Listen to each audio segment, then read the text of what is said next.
오늘 말씀은 사무엘상 16장 6절에서 7절입니다.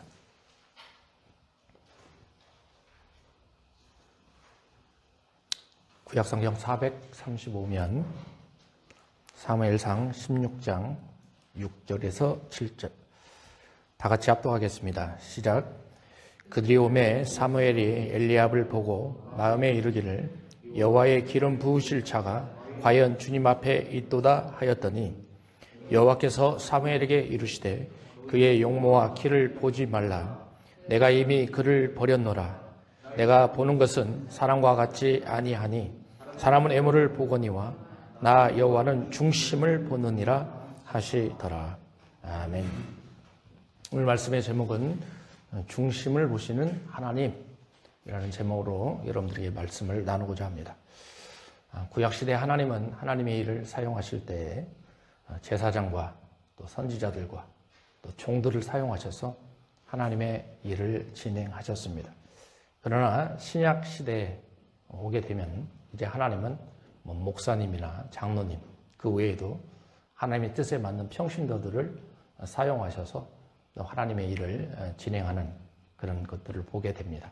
그래서 신약 시대는 은혜의 시대다 이렇게 우리가 표현을 합니다.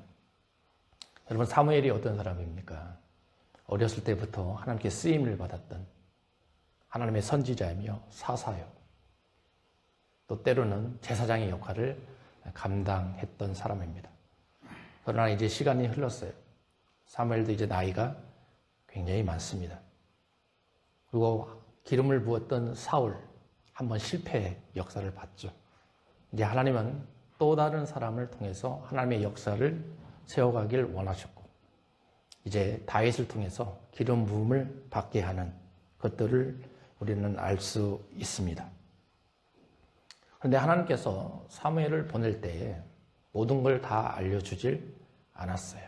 그냥 이새의 집에 가라고만 말씀을 하셨습니다. 그리고 이새의 아들 중에 기름 부을 자가 있다 이렇게 표현만 해주셨죠. 이새의 아들은 8명이나 됩니다. 그러나 기름 부음이 아무에게나 주어지지 않는다라는 거죠. 그렇기 때문에 사무엘 입장에서는 굉장히 중요한 임무를 부여받은 것이고 누가 과연 하나님의 뜻에 맞는 사람으로 선택함을 받을 것인가, 또 누가 과연 하나님의 뜻에 맞는 기름을 부음을 받게 될 것인가, 이 마음속에 사무엘은 가득하게 됐을 거다라는 거죠. 그러나 오늘 본문에도 잘 보시면 사무엘도요 사실은 사람에 불과합니다. 그렇기 때문에 사람이 가지고 있는 가치관에서 벗어나질 못합니다. 인간적인 방법으로 외모를 보면서 기름 부음을 하려고 합니다. 그러나 7절을 보시면 하나님의 방법은 다르죠. 하나님은 외모를 보지 않으시고 중심을 보시겠다 이렇게 표현을 합니다. 여러분 그러니 오늘 말씀을 통해서 나의 신앙생활을 점검하시고 지금까지 내가 외모에 외식주의에 빠져있던 사람이라면 오늘 말씀을 통해서 중심을 보시는 하나님의 뜻이 무엇인지 알아가며 그런 신앙생활을 하셨으면 좋겠습니다. 여러분 6절을 다시 한번 같이 읽어봅니다. 시작. 그들이 오매 사무엘이 엘리압을 보고 마음에 이르기를 여호와의 기름 부으실 자가 과연 주님 앞에 있도다 하였더니 이렇게 써요. 이제 사무엘은 사람을 외모를 보면서 그의 일을 진행을 합니다. 그런데 7절 중간쯤 보면 그렇게 되어 있습니다. 내가 이미 그를 버렸노라. 내가 보는 것은 사람과 같지 아니하다 이렇게 되어 있어요. 그러니까 내가 보는 것은 사람과 같지 아니하다라는 뜻을 보게 된다면 사람들은 외모를 많이 보는구나 이렇게 알 수가 있다라는 거죠. 그러니까 사무엘도 사람이니까 여기서 예가 될 수가 없다라는 것입니다. 그래서 이제 사무엘이 하는 내용을 잘 보시기 바랍니다. 누구에게 가장 먼저 기름 부음을 주려고 하냐면 엘리압에게 기름 부음을 주려고 하는 거죠. 왜냐? 엘리압이 이런 외모를 잘 가지고 있었기 때문에, 모양을 잘 가지고 있었기 때문에 그렇다라는 거죠. 그러나 사무엘의 그런 죄에도 불구하고 하나님은 놓였어요. 그게 아니다라는 겁니다. 왜 그러냐? 너희의 생각과 내 생각은 다르다라는 겁니다. 너는 계속해서 사람을 보지만, 외모를 보지만 나는 그러지 않다. 중심을 보겠다. 그 사람의 속마음을 보겠다라는 것입니다. 여러분, 이 소리를 들은 사무엘 얼마나 마음이 착잡했겠어요. 사무엘의 인생이요, 평생을 하나님 집에서 살았던 사람입니다. 그런데 사무엘조차도 나이가 그렇게 많았음에도 불구하고 사람의 습성과 사람의 모습에서 벗어날 수가 없었어요. 그래서 인간적인 방법으로 그렇게 가고 있다라는 거죠. 여러분, 회사를 한번 잘 보시기 바랍니다. 회사에서 신입사원들을 뽑지 않습니까? 요즘 많이 뭡니까? 이렇게 이력서 싹 감추고 그러면서 사람들을 뽑는다고 하죠. 그러나 면접을 봅니다. 면접을 보면서 그 사람이 어떤 사람인가를 보는 거죠. 지금도 예일 수가 없어요. 여러분, 지금은 조금 덜하지만 과거에 우리나라에 미스 코리아 대회가 있었습니다. 얼마나 젊은 처녀들이 나와서 그의 겉모습과 외모를 자랑하는지 모릅니다. 그러나 어느 순간 그 화려했던 미스 코리아 대회가 축소가 됐어요. 왜 축소가 됐습니까? 정책적으로 이제 그런 거 나타내지 마자라는 거죠. 그래서 축소가 됐습니다. 그러나 아직도 세계에서는 여전히 미인 대회를 개최하고 그리고 아름다운 여성을 뽑기를 원합니다. 여성만 그렇습니까? 남성은 안 그렇습니까? 남성은 또 미스터 코리아 대회를 만들죠. 그리고 나서 근육, 외모를 바라보면서 그들이 참으로 대표성을 가지고 세상에 나타날 수 있는 그런 사람을 뽑는다라는 것입니다. 마찬가지로 지금도 세상에서 또 회사에서 여러 각양각층의 곳에서 이렇게 외모를 보면서 사람을 뽑기를 원하는 곳에서 우리는 자유로울 수 없다라는 거죠. 그러나 하나님은 이제 7절에서 다시 한번 사무엘에게 강조하면서 너가 가지고 있는 생각을 버려라 하는 것을 알려주죠. 나는 중심을 보겠다라는 겁니다. 여러분, 예수님을 한번 생각해 보시기 바랍니다. 예수님이요, 많은 병자들을 고쳐줍니다. 그리고 많이 정신적으로 문제가 있는 사람들과 대화를 합니다. 그리고 그들을 회복시켜 줍니다. 상담학에서 배우는 내용 중에 이런 게 있습니다. 내담자 중심의 상담이라고 되어 있어요. 내담자라는 것은 상담을 받기 위해 온 사람입니다. 과거에는 상담자가 중심이 되어서 그 사람이 중심이 되어서 그 상담을 이어갔다라고 한다면 이제는 그게 아니다라는 거죠. 온 사람이 중심이 돼서 그래서 80% 그 사람이 말하는 것을 경청하고 그 사람이 인격적으로 치유될 수 있는 방법이 무엇인지를 말하고 사실 이 방법을 잘 사용하셨던 분이 예수님이시잖아요. 신약성경을 잘 보시기 바랍니다. 특히 사복음서에서 예수님이 말씀 많이 하시지 않아요. 예수님이 누구에게만 말씀하시냐면 제자들에게만 말씀 많이 하십니다. 그리고 예수님이 바리새인과 서기관 질책할 때만 말씀 많이 하십니다. 그러나 병자들에 대해서는 그런 말씀을 많이 하시질 않아요. 너가 나를 원하느냐? 나아라. 그 부분이 대부분이에요. 그리고 나서 예수님은 계속 기다려 주십니다.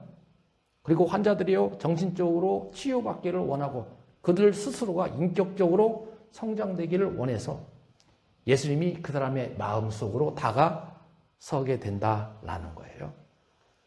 여러분, 이것이 왜 중요하느냐? 우리도 이런 모습을 갖추셔야 된다라는 거예요.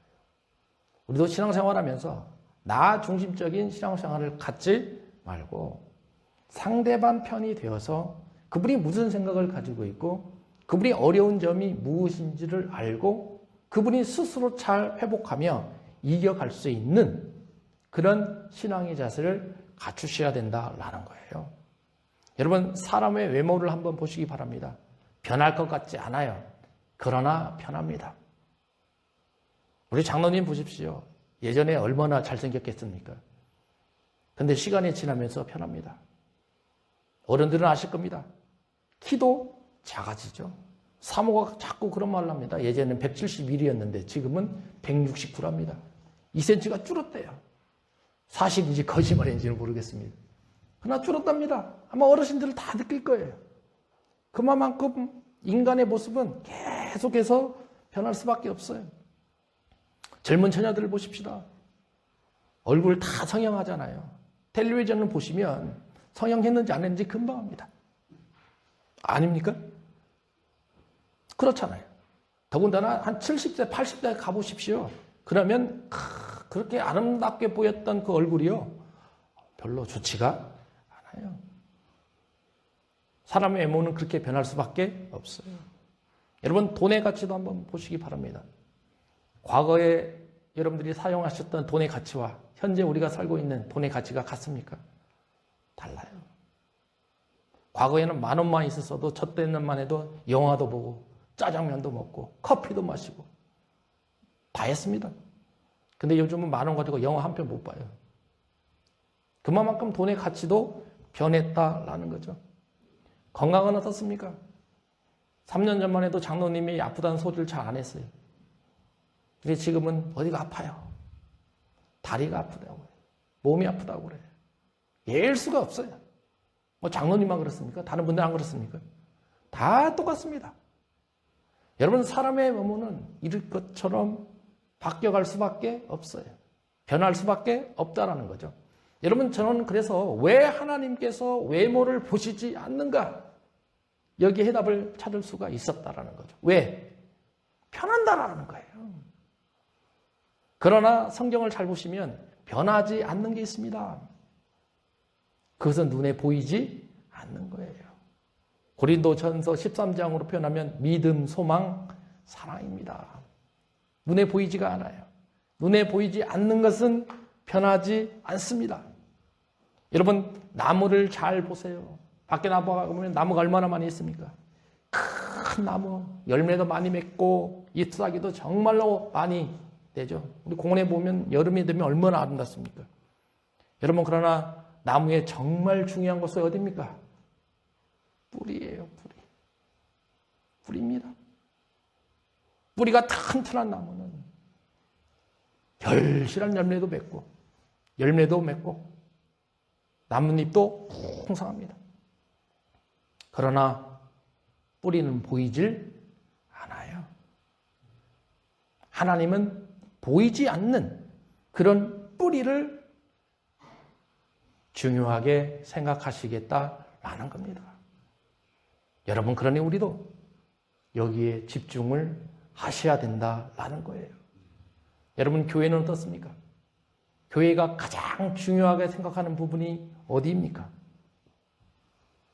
제가 생각할 때는 하나님이 함께 하시는가? 함께 하지 않으시는가? 이것이 가장 중요하다라는 생각이 듭니다. 어떤 분이요, 목사님들에게 조사를 해봤습니다. 목사님들이 여러분들 교회를 한번 자랑을 한번 해보세요. 그랬더니요, 대부분이 이렇게 표현합니다. 우리 교회는요, 정치인들이 나와요. 우리 교회는 유명한 연예인들이 나와요. 우리 교회는요, 5층 건물이에요. 우리 교회는요, 평수가 막 300평이에요. 우리 교회는요, 교인 수가 막 몇천 명, 몇몇 명이에요. 물론 중요하죠. 여러분, 그러나 이 모든 것들은 변합니다. 변할 수밖에 없어요. 그러나 정말로 신실하고 교회의 본질을 아시는 분들은 자신의 교회를 자랑할 때 그렇게 표현합니다. 우리 교회는 하나님이 함께 하시는 교회입니다. 우리 교회에 있는 모든 성도들은 하나님이 함께 하셔서 하나님이 그들과 동행하시는 그런 은혜가 있는 교회입니다. 이렇게 말을 한다라는 거죠. 여러분, 그러니 하나님이 함께 하시면 그곳에 역사가 일어날 수밖에 없어요. 부흥이 일어날 수가 있습니다. 성도들은 회심을 하게 됩니다. 성도들은 하나님의 말씀을 보게 됩니다. 기도를 하게 됩니다. 왜냐? 늘상 하나님이 함께 하시기 때문입니다. 그들 마음속에 보이지 않는 그곳에 하나님이 뿌리를 내려서 여러분들과 함께 동행하시기 때문이다 라는 거예요. 여러분, 그러니 외모를 보지 마시고 하나님이 말씀하시는 것처럼 사람의 중심을 보셨으면 좋겠어요. 교회의 본질도 외관상으로 보이는 곳에 너무나 크게 집중하지 마시고 교회의 본질이 무엇인지를 잘 아는 그런 신앙생활이 되셨으면 좋겠다라는 것입니다. 시편 34편 17절 18절입니다. 같이 읽습니다. 시작. 의인이 부르짖음에 여호와께서 들으시고 그들의 모든 환난에서 건지셨도다. 여호와는 마음이 상한 자를 가까이 하시고 중심으로 통회하는 자를 구원하시는도다.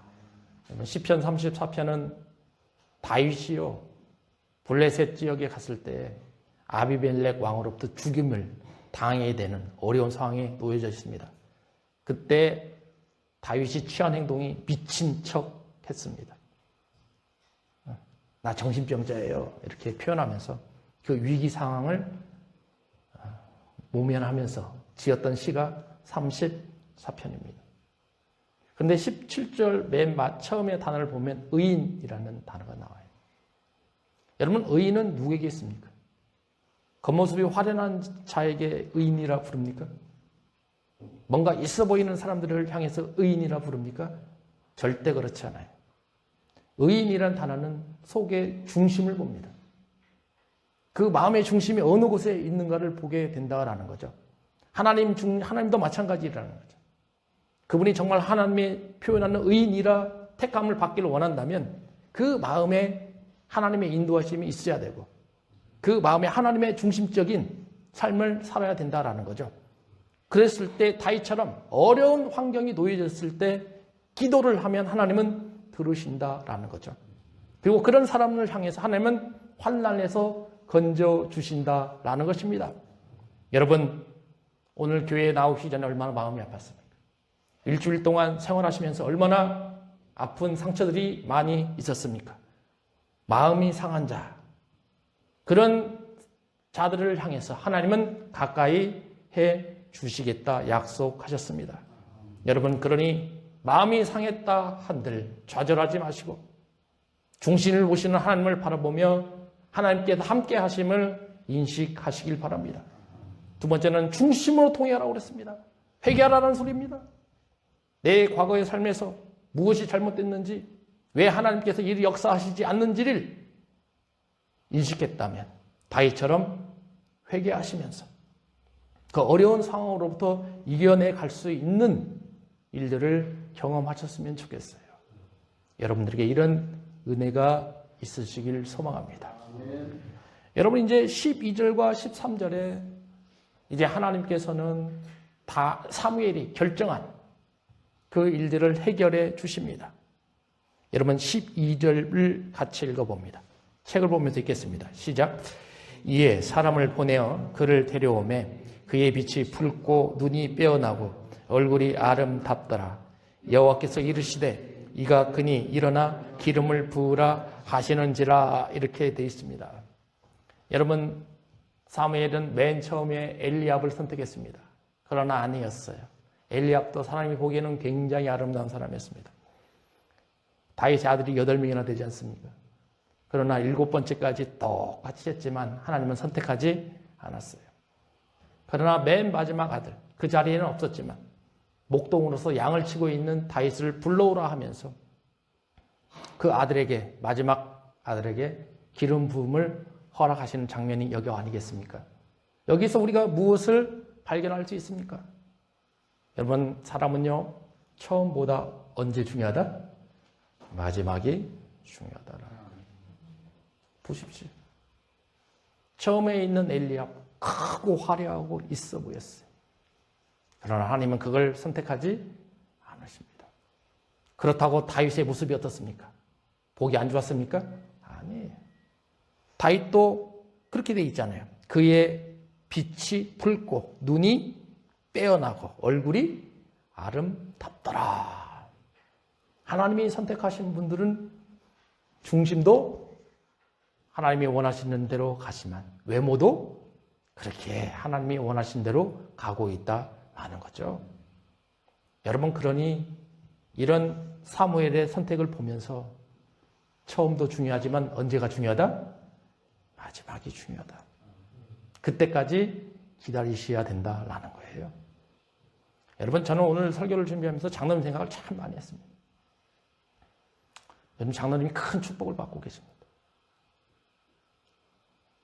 설교를 준비하면서 한 4년, 5년 전에 일을 생각을 했습니다. 제가 사업을 하라고 권면을 했는데 장로님 못한다고 그랬어요. 경험도 없고 사업을 어떻게 해야 될지 방법도 모르고. 제가 권면했을 때 왜 했겠습니까? 하나님이 주신 축복을 받길 원하신다면 사업을 한번 해보십시오. 그래서 지금 한 4년 전에 사업을 하기 시작했습니다. 돈이 있습니까? 집이 있습니까? 장소 얻을 돈도 없죠. 그래서 집이 뭡니까? 살고 있는 집을 뭐예요? 사무실로 등록을 해놓고 또 장비도 많이 필요한데 놓을 곳도 없으니까 컨테이너 하나 빌려가지고 하고 맨 처음 매출이 1억도 안 됐습니다. 한 4년 지났습니다. 작년에 매출이 한 4억 5천 정도 됐습니다. 여러분, 올해 지금 2달도 안 지났습니다. 지금 한 4억 됐습니다. 벌써 매출이. 여러분, 처음에 아무것도 없고 화려하지 않고 못할 것 같은 그런 마음으로 하나님이 사업을 시작하게 하셨는데 이제 하나님께서 중심을 보시고 축복을 허락해 주시기 시작한다라는 거죠. 제가 잘 봅니다. 올해요, 한 번도 찾은 적이 없어요. 내가 어떻게 해야 되겠다, 어떻게 해야 딱 일거리를 찾은 적이 한 번도 없어요. 그런데 전화가 오는 거예요. 우리 일 좀 해달라. 우리 일 좀 해달라. 우리 일 좀 해달라. 여러분, 하나님은 이렇게 사용하시는 겁니다. 하나님은 이렇게 세워 가시는 겁니다. 내가 찾는 게 중요합니까? 하나님이 주시는 게 중요합니까? 내가 찾는 데에는 한계가 있어요. 그러나 하나님이 주시는 곳에서는 한계가 없어요. 그런 모습을 보면서 제가 얼마나 감사한지 몰라요. 여러분, 이제 장로님 걱정이 뭐냐면 일할 사람이 없어요. 일할 사람. 기도해야죠. 근데 일할 사람을 많이 주십시오. 그러면 그런 축복을 왜 주시겠습니까? 미래 페인트가 또 다른 교회입니다. 그곳에 참여하고 있는 많은 일꾼들이 복음을 전하는 장소가 된다라는 거예요. 여러분, 이제 우리는 장로님 가정을 위해서 다시 한번 기도해야 합니다. 그리고 그 사업이 잘 펼쳐나가서 하나님의 일을 나타내고 증거가 될 수 있는 그런 역사가 나타나셔야 된다라는 거죠. 고린도전서 3장 4절 6절입니다. 같이 읽어봅니다. 시작. 어떤 이는 말하되 나는 바울에게라 하고 다른 이는 나는 아볼로에게라 하니 너희가 육의 사람이 아니요? 그런즉 아볼로는 무엇이며 바울은 무엇이냐? 그들은 주께서 각각 주신 대로 너희로 하여금 믿게 한 사역자들이니라. 나는 심었고 아볼로는 물을 주었으되 오직 하나님께 자라나게 하셨나니. 여러분, 고린도 교회에 있는 사람들도 마찬가지였어요. 나는 누구의 제자다, 누구의 제자다 자랑하고 싶었어요. 그래서 여기에 두 인물이 나오잖아요. 나는 바울에게, 나는 아볼로에게. 이 두 사람은 당대 고린도 지역뿐만 아니라 헬라, 마게도니아 지역에서 정말로 큰 복음을 전하는 일꾼들의 사역자들이었습니다. 그런데 바울이 말하는 걸 보십시오. 이렇게 주장하는 사람들은 육의 사람에 불과하다, 이렇게 치부해버립니다. 내가 만약 바울인데 사람들이 나를 쫓아오고 따라온다면 육의 사람이라 말하겠습니까? 대부분의 사람들은 그래 잘한다. 나를 통해서 하나님 말씀 잘 배워라. 그렇게 진행하는 것이 정상적인 모습이다라는 거죠. 그러나 바울은 그렇게 하지 않았습니다. 너 그거 잘못된 거야. 너희들이 그렇게 신앙생활을 하게 된다는 것은 육에서 아직 벗어나지 못하고 육의 사람으로 남아있는 것뿐이야. 그러면서 5절에 자기가 그렇게 표현하지 않습니까? 그런즉 아볼로는 무엇이며 바울은 무엇이냐? 우리는 단지 하나님이 선택한 사역자에 지나지 않아. 그러니 나를 바라보지 말고 아볼로를 바라보면 안 돼. 그렇다고 해서 이들을 무시하면 됩니까? 아니요. 무시하면 절대 안 돼요. 왜냐? 6절에 그랬잖아요. 나는 심었어. 나도 할 일을 했어. 아볼로는 물을 주었어. 아볼로도 할 일을 했어. 그러나 나도 할 일을 하고 아볼로도 할 일을 했지만 너희들을 신앙으로 굳건히 세우고 고린도 교회가 잘 성장하도록 인도해 주신 분은 나도 아볼로도 아닌 하나님이 그 일을 하셨다라는 거죠. 여러분, 하나님께서 이렇게 왜 사람의 중심을 보는 그 이유를 이런 말씀을 통해서 우리는 아셔야 된다라는 거예요. 사람의 외모를 가지고 그 사람을 판단하고 그 사람을 통해서 역사하는 세워가는 사람들에게는 반드시 하나님이 나타나는 것이 아니라 자기가 나타나게 되어 있습니다. 자기의 의의가 드러나게 되어 있습니다. 그러나 그 속에 있는, 내면 속에 있는 중심을 보시는 하나님을 통해서 세워져가는 교회나 세워져가는 기업이나 세워져가는 공동체에는 사람이 나타나는 것이 아니라 하나님이 드러나고 하나님이 나타난다라는 거예요. 그래서 하나님은 외모를 보지 아니하시고 중심을 보시면서 그분의 일을 진행시켜 가겠다라는 것입니다. 여러분, 오늘 말씀을 통해서 결단하셔야 됩니다. 나는 어느 편에 서 있었는가? 나는 외모를 보는 그런 심정으로 신앙생활을 하고 있었는가? 아니면 나는 중심을 보시는 하나님을 바라보며 뿌리로서 인생을 살아가고 있었는가? 여러분, 사골 국물을 생각해 보시기 바랍니다. 사골 국물은요, 맛이 금방 나오지가 않아요. 깊이 큰 불로 우러내야 됩니다. 그래야 진정한 맛이 나와요. 신앙생활도 이런 겁니다. 여러분, 오늘 말씀을 통해서 다시 한번 내 신앙생활을 점검하는 그런 시간이 되셨으면 좋겠습니다. 기도하겠습니다. 아버지 하나님, 은혜를 감사합니다. 주님께서 사무엘을 통해서 많은 것들을 생각나게 하셨습니다. 우리는 외모를 봅니다. 그러나 하나님은 중심을 보신다 하셨습니다. 아버지 하나님, 우리가 이제 내 삶에 있어서 중심을 보시는 하나님을 바라보며 우리 신앙생활을 점검하게 하여 주시옵소서. 하나님이 인도하신 대로 쫓아가게 하여 주시고 내 신앙생활에 하나님이 주인이어가는 그런 삶으로 인도하여 주시옵소서. 예수님의 이름으로 기도하옵나이다.